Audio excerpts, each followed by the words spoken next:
ఎప్పుడైనా ఎక్కడైనా మీ చేతిలోనే వార్తా ప్రపంచం.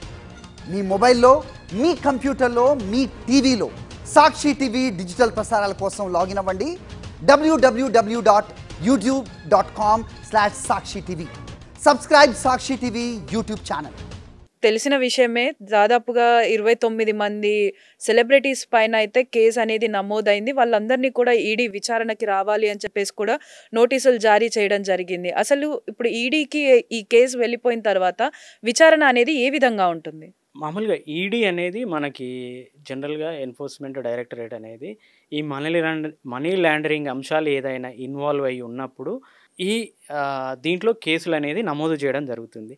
ఇక్కడ ముఖ్యంగా మనకి ఈడీ ఎందుకు ఇన్వాల్వ్ అయ్యింది అంటే వీళ్ళకి ఎలా డబ్బులు వచ్చినాయి, ఆ డబ్బుల్ని ఏ విధంగా వీళ్ళు పొందారు అనే అంశాన్ని ఇన్వెస్టిగేట్ చేయడానికి మనకి మియాపూర్లో, పంజగుట్టలో, వైజాగ్లో, సైబరాబాద్ పరిధిలో నమోదైన కేసులను బట్టి వాళ్ళు ఎఫ్ఐఆర్ను తీసుకొని వీళ్ళు కేసు నమోదు చేశారు.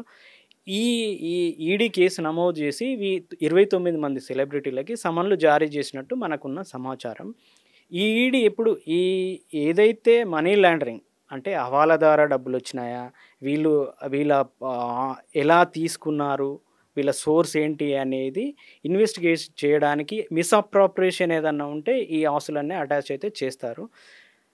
ఈ ఇన్వెస్టిగేషన్లో ఇంకా మిగతా ఇన్వెస్టిగేషన్కి ఈ ఈడీ ఇన్వెస్టిగేషన్కి ఈ ఇన్వెస్టిగేషన్లో జరిగే వీటికి డిఫరెన్స్ ఉంటుంది.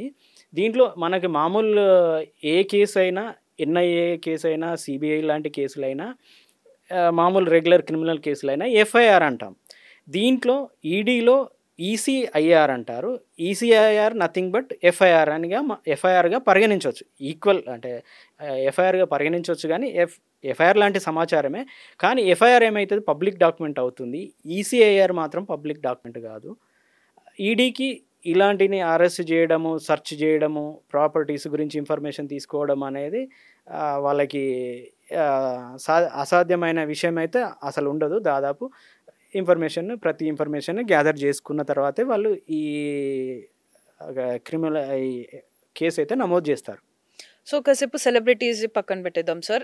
జనరల్గా ఇప్పుడు ఇన్స్టా ఇన్ఫ్లుయెన్సర్స్ అంటే నార్మల్గా వాళ్ళు ఏంటి, కామన్ పీపుల్, మనలాగే కామన్ పీపుల్ నుంచి వచ్చిన వాళ్ళు ఇంట్రెస్ట్తో ఇన్స్టాలో రీల్స్ చేయడం, పోస్ట్ పెట్టడం, పబ్లిక్కి నచ్చి ఫాలోవర్స్ రావడం, ఇదంతా జరుగుతుంది.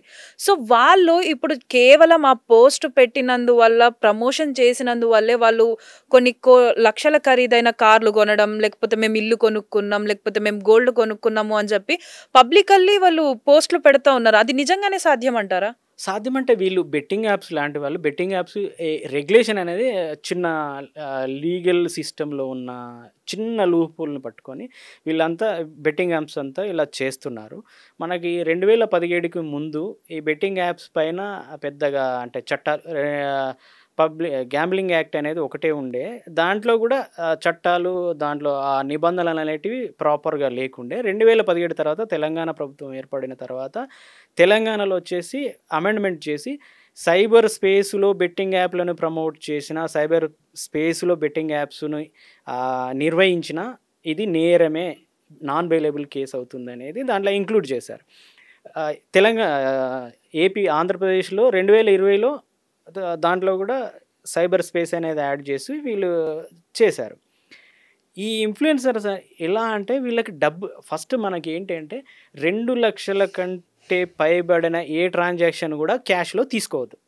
ఇది ఐటీ యాక్ట్ చెప్తున్న నిబంధన. 2 లక్షలు దాటితే ఆన్లైన్ ట్రాన్సాక్షన్ చేసుకోవాలి. ఆన్లైన్ ట్రాన్సాక్షన్ చేసుకోవడం వల్ల మనకు ఒక బ్యాంక్ సిస్టమ్ ఉంటుంది, దాని మీద ఆర్బీఐ మానిటరింగ్ ఉంటుంది. ఏదన్నా ఇల్లీగల్ లేదా ఎక్కువ అమౌంట్ మన అకౌంట్లో రావడం వల్ల ఇన్కమ్ ట్యాక్స్ రాడార్లోకి వస్తారు, ఆ స్కానింగ్లోకి వస్తారు. దీనికి సోర్స్ ఏంటి, ఎలా వచ్చింది, ట్యాక్స్ సిస్టమ్ ఎంత ట్యాక్స్ కట్టవచ్చు, ఎంత ట్యాక్స్ డిడక్ట్ అవుతుంది అనేది అదంతా ఆ సిస్టమ్ అంతా, ఆ మెకానిజం అంతా ఉంటుంది. బెట్టింగ్ యాప్స్కి వచ్చేసరికి వీళ్ళకి డబ్బులు ఎలా వచ్చాయి, ఇప్పటివరకు అంటే ఐటీ కూడా ఎక్కడ ఐటీ వీళ్ళ మీద రైడ్స్ చేసినట్టు మనకైతే లేదు. ఇప్పుడు తప్పకుండా ఐటీ రైడ్స్ చేయాల్సిన అవసరం ఉంది. వీళ్ళ ప్రతి ఒక్క ఖాతాని పరిశీలించాల్సిన అవసరం ఉంది.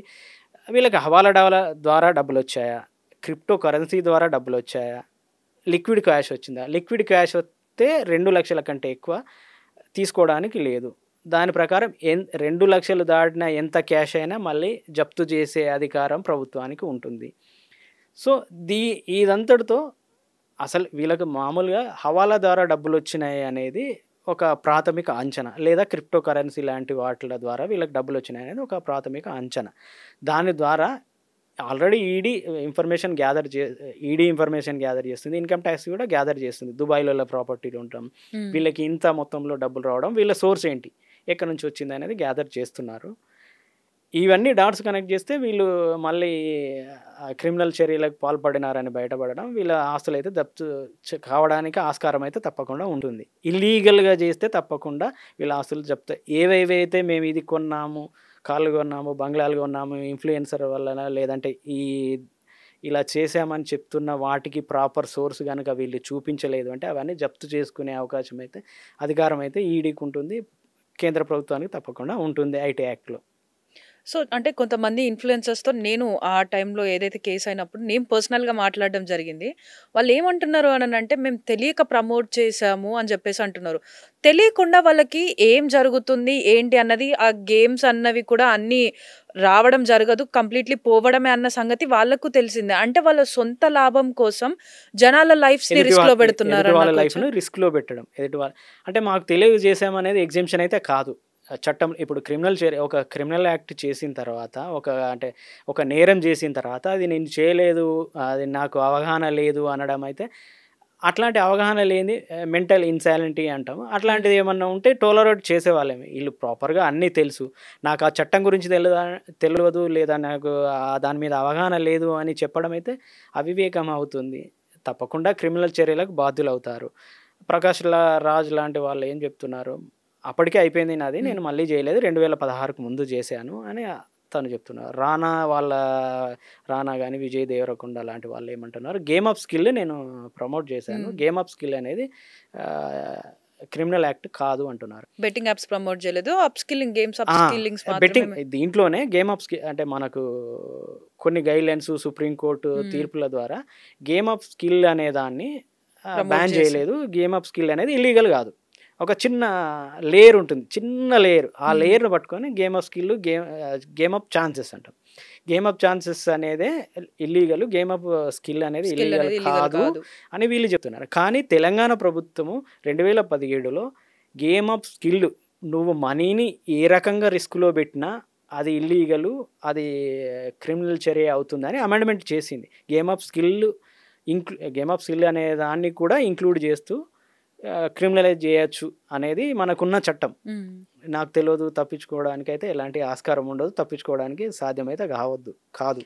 సో అంటే సార్, ఇప్పుడు సెలబ్రిటీస్ సంగతి చూసుకున్నట్టయితే, అంటే విజయ్ దేవరకొండ కానీ, ఇటు ప్రకాష్ రాజ్ కానీ, రానా, వీళ్ళందరూ, నిధి అగర్వాల్, వీళ్ళందరూ కూడా ఉన్నారు. సో వీళ్ళందరూ మూవీస్ చేస్తూ బాగానే సంపాదిస్తున్నారు కదా, మళ్ళీ బెట్టింగ్ యాప్స్ని ప్రమోట్ చేసి ఇంకా వీళ్ళు ప్రమోట్ చేస్తున్నారంటే నార్మల్ పీపుల్ కూడా అరే హీరోసే ప్రమోట్ చేస్తున్నారు, నిజమై ఉండొచ్చేమో, మేం పెడితే ఏంటి అని వాళ్ళు అలా ఇన్ఫ్లుయెన్స్ అయ్యే ఛాన్సెస్ ఉన్నాయి. ఆ మాత్రం ఆలోచన లేకుండా ఎందుకు ప్రమోట్ చేస్తున్నారు? అంటే దీన్ని మనం ఎథికల్ కోణంలో నైతిక బాధ్యతగా, ఇప్పుడు ఒక ఇన్ఫ్లుయెన్సర్ ఉన్నారు, ఒక సినీ సెలబ్రిటీ ఉన్నారు అంటే తన మీద చాలా నైతిక బాధ్యత ఉంటుంది.